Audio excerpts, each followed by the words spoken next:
Okay, so I'm just gonna ramble off the top for this because I just watched, 8 hours worth of television of a show I really like. So I'm not like, oh, I just went through this. Like, no, I love Elite. It is one of my favorite like high school based shows that I've seen, and I really love some of the characters, and so just start from there. I really love the show. Now, the latest season and the last season that's closing out the show just dropped, season 8. And I mean, was it the worst thing ever? No. Was it my favorite season ever? Not nearly at all. I would give it like a 6.5 out of 10.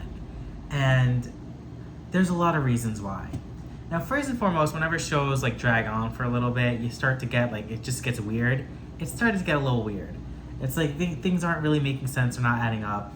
First of all, there's like 10,000 characters, so I can't even keep everyone straight. So let's just like go through that. So positives first. Let's start on the positives. Start on the good notes. The main character, Joel, beautiful person, very beautiful man, like very very attractive. Fernando Lindez is his name. He should be a model. Probably is a model. I don't know. They always cast like really really hot like actors and actresses, and like great job with that. 2, they brought back some characters that I personally really love, or they kept characters from previous seasons and they brought them back. So like Omar Ayuso, I don't know how Omar Ayuso, who is Omar, I don't know how he's like lasted through so many seasons, but he's still here and he's still kicking and he's still like main character stuff. I hope he's getting paid the big bucks. So like great to have Omar there. Great to have his sister come back, Nadia. So that was lovely as well because I loved seeing their like their relationship. She was a great character as well. I think she's from early season, so it was nice to have her back. Isadora was kept from the previous season, so that was great. She is lovely. I love her. She's going through some stuff in this season. So yeah, that was like a positive thing. Yvonne, right? Yvonne was great to have back, and it was lovely to see him back. So that was a positive. They kept a lot of the characters I do like, and they introduced some new characters. We'll talk about that in a second. Even the girl who's, oh my god, I forgot her name.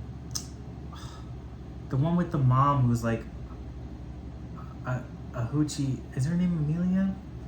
No, that's the new chick. Sonia, no. Joel. Sarah. Is it Sarah? I gotta look at the names. No, that chick sucks. I hate her. See, that was a negative. They brought back Sarah. I couldn't stand her. And Raul. Chloe, that's her name. So Chloe and her mom. I actually like Chloe. I could see how that's like a controversial thought, but I like Chloe. And they brought her mom back.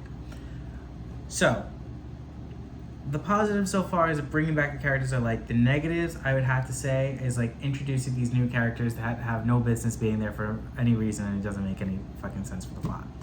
So the new guys, Amelia and Hector, who are brother and sister, and giving very much like Flowers in the Attic type vibes, are just here. I guess they graduated from there, and they're just here spending their lives to create an alumnus circle because they want to start having fun.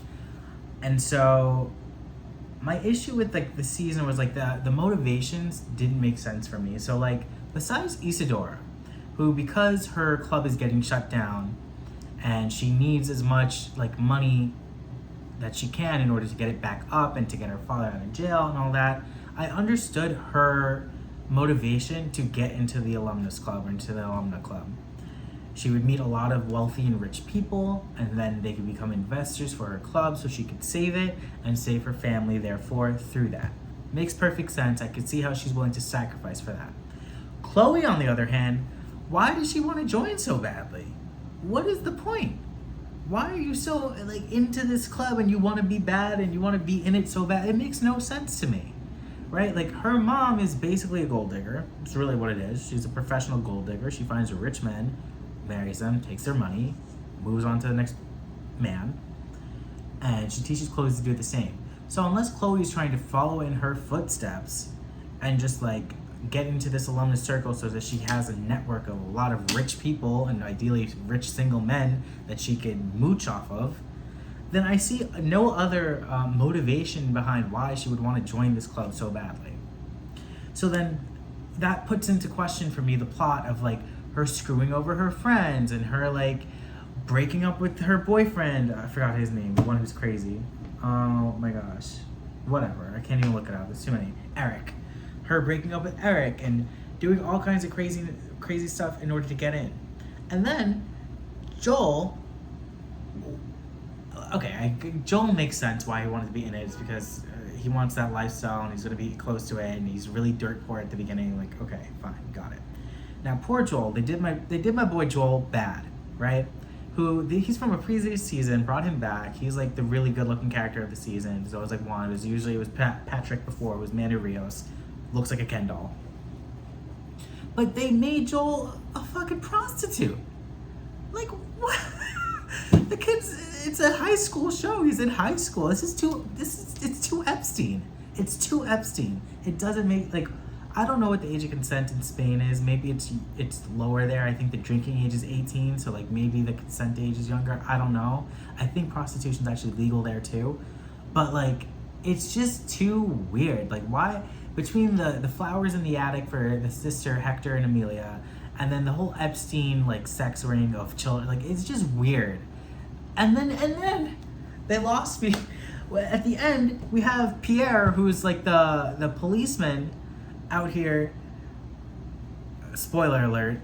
So click off, or else, because I'm going to reveal a huge, ending of the show right here. So spoiler alert right now. Click off unless you want to know what happens. Pierre is the one who kills Joel, and I'm just like, for what reason? Like, what could possibly be his motivation in order to do that? Like, and if someone comes up with some like hanky-dank reason behind it, like, no, it doesn't make sense. And then to bring insult to injury, at the end of the show, again, spoiler alert, we're at the end. Isadora is about to get SA'd again. And poor Isadora. Oh, God. And then the police bust in order to save her. Thank God she gets saved. Everything's great. Wonderful. Right? But then, guns pointed at her and Pierre. All her friends there to like save her and everything. Everyone surrounded, police, multiple police, the partner of Pierre, the police partner. Everyone's there. She somehow manages to get up with a needle in her hand. A needle of poison, by the way. Stab him, inject him, and then take it out. I guess hide it behind her back or have it disappear, and proceed to kill the man in plain sight of everyone, and they like don't notice, and he dies mere minutes after. What the hell? What the hell? Make that make sense to me. Like, it's just too much. That's the best way. That's my like takeaway, or my label for this season of the show. Too much. A lot of it was way too much. Hector and his obsession with Joel was too much. It made me dislike both characters, to be honest.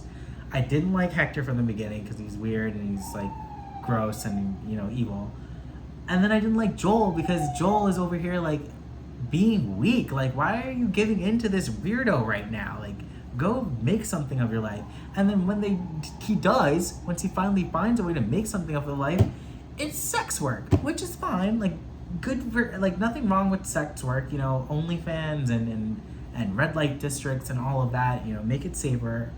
But like, I just felt like he could have aspired to so much more. And like, they just kind of just made him fall on his looks. Like, okay, like, really, that's all he has to offer the world? And then they kill him off at the end, like, real quick. Again, sorry, spoiler alert. I don't know. And then Delmar, they made him a prostitute too. Like, it was too much. It was too much. That was just it. It was too much. But in terms of like, what else was enjoyable about this stuff? Like, we always love a good murder mystery. The sex scenes are good, I guess.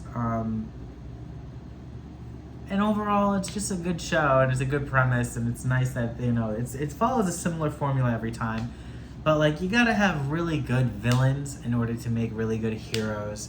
And I just felt like because the villain was so weird, and the Amelia villain was also just weird, it made the hero weird. It's like, who is the hero on this point? Because even if Isadora is the hero, she just killed someone. It's just like, I don't know. Anyway, that's my take on it. Like I said, I give it a 6.5 out of 10. Not my best season, not my favorite season, but still worth watching. Still a good watch. I enjoyed it. Maybe I'm gonna come up and make it a 7. No, it wasn't a 7. It was a 6.5. Solid 6.5 done. It passed, but like, wasn't the best. You know, kind of skidded on its teeth there. But overall, yeah, I'd watch it. It was good. I would suggest it. I would, if someone was like, if I was introducing someone to this series, I wouldn't be like, yeah, start with the last season. You know, maybe the first, and then just go through.